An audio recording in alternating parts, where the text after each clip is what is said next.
Okay, I'm Tim Hall. I'll be talking about breast elastography, some of our work.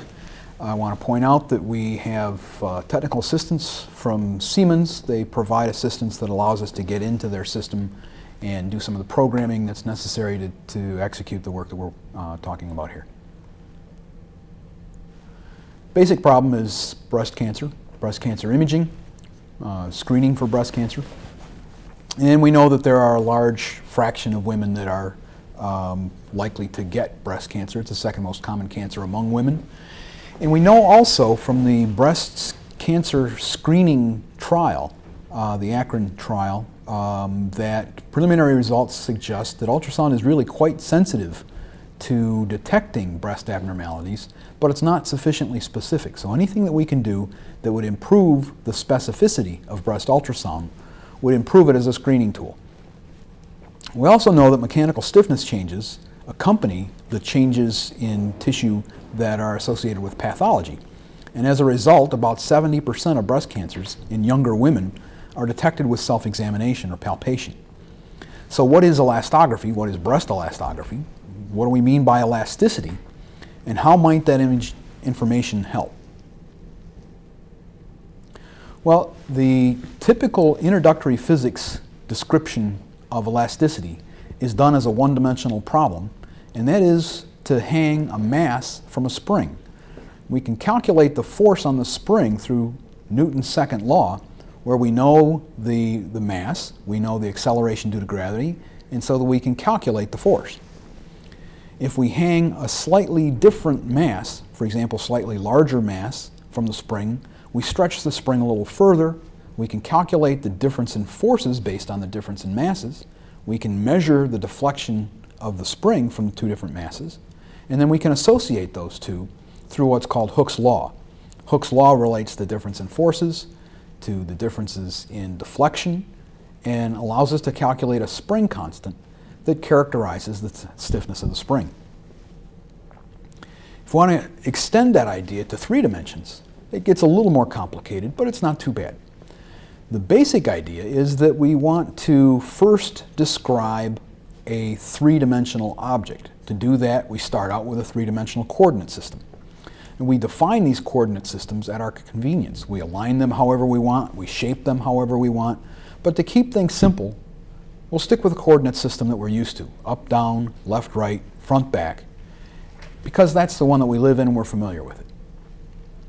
So the next step is to consider an object in that coordinate system. And again, to keep things simple, we'll describe a simple box. Align the sides of the box with the coordinate system that we just defined, and now we have surfaces that are defined by our coordinate system. We're interested in forces, so let's consider a force on one of those surfaces. Now, the general case is not to have a force perpendicular to the surface. A more general case is for a force to come in at some odd angle. And with that, we use a second coordinate system to describe the orientation of the forces on the surfaces. So, we're using 2 coordinate systems, one to define the surfaces, another to define the forces. And if we shrink all this down into little tiny surfaces, then we can define stress, which is the average force per unit area acting on a volume element of the material. We also need to define displacements like we did with the spring. Again, we start out with a coordinate system that we're familiar with, and an object in that coordinate system, again a simple box aligned with the coordinate system. That volume element that we're interested in, or box, could be part of a larger volume, but to keep things simple, we'll just consider that isolated region. We're interested in displacement, so let's think about a point on one of those surfaces and ask, where does that point go when we deform the object? We can describe that with a displacement vector. So just like we did with forces, we use 2 coordinate systems, one to define surfaces, another to define displacements. But it's a little more complicated than that. We need to think about pairs of points and ask what happens to the pair of points as the object is deformed. To do that, we define, again, displacement vectors and consider the relative displacement of 2 points on a surface. and that is a measure of strain. Strain is the relative displacement of the material. So just to review, stress is the average force per unit area acting on a volume element in a material. And as an example, if you press on the skin surface with your fingertips, the pressure that you feel with your fingertips is the stress resulting from your tissue pushing back, and you feel the tissue pushing back with your fingertips. Palpation creates and senses stress, or a force per unit area. Strain is the relative displacement of the material. An engineer might describe it as the change in length per unit length, or how far did you press compared to how thick the tissue was. The elasticity imaging systems currently on the market display mechanical strain. We call them elasticity, but it's truly only the strain part of it. Just like we related forces and displacements in the one-dimensional study of mechanics, or springs, with a spring constant that describes stiffness, we can do an analogous equation in 3 dimensions that relates stress to strain through this more complicated set of constants that we call elasticity. So very similar forms in the equations for 1 dimension and 3 dimensions, stiffness and elasticity. We've been at elasticity imaging for a while. We created the first generation of the elasticity imaging systems that had everything integrated into an ultrasound scanner. It was based on the Siemens Allegra. The second generation system is based on the Siemens Antares. And later in the talk, I'll be discussing some of the work that we are pursuing in developing the third generation system. These systems use generally linear arrays, particularly for breast imaging, but it's being extended beyond that to curved linear arrays, and I'll talk a little about that later also. For breast elasticity imaging, the technique is very much like the standard breast ultrasound technique.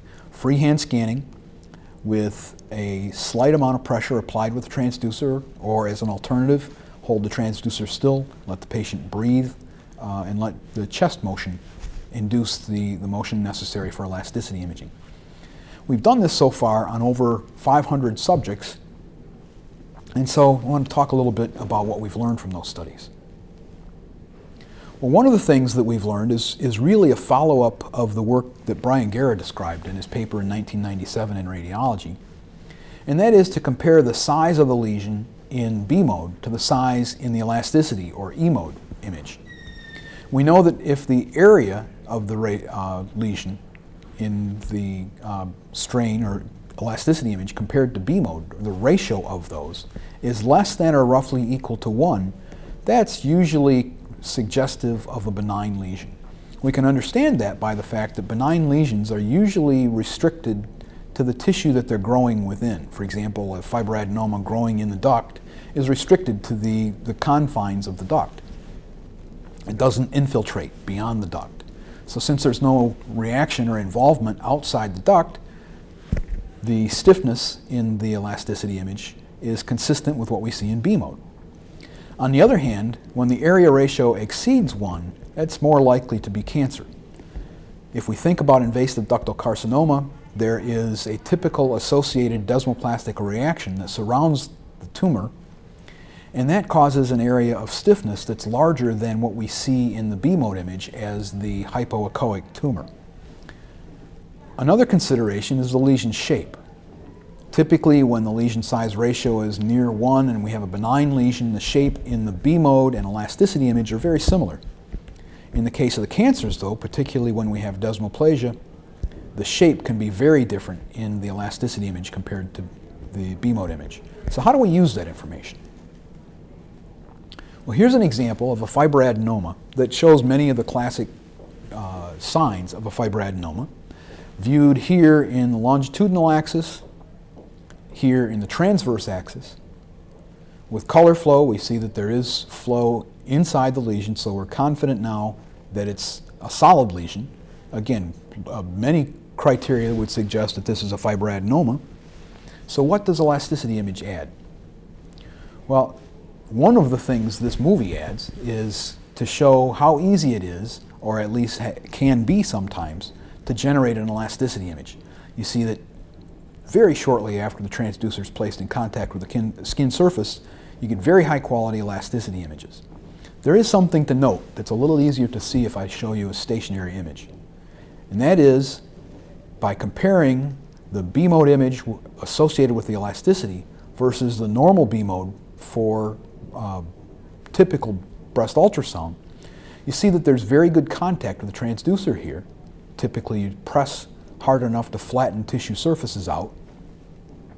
But an elasticity image is obtained typically with the transducer just barely in contact with the skin surface. The harder you press, the more the tissue flattens out, but you'll see in a few minutes that that can affect the tissue elasticity, and that might make it more difficult to obtain high quality elasticity images. So keep in mind that the scanning conditions for normal B-mode imaging and high quality elasticity imaging might not be the same.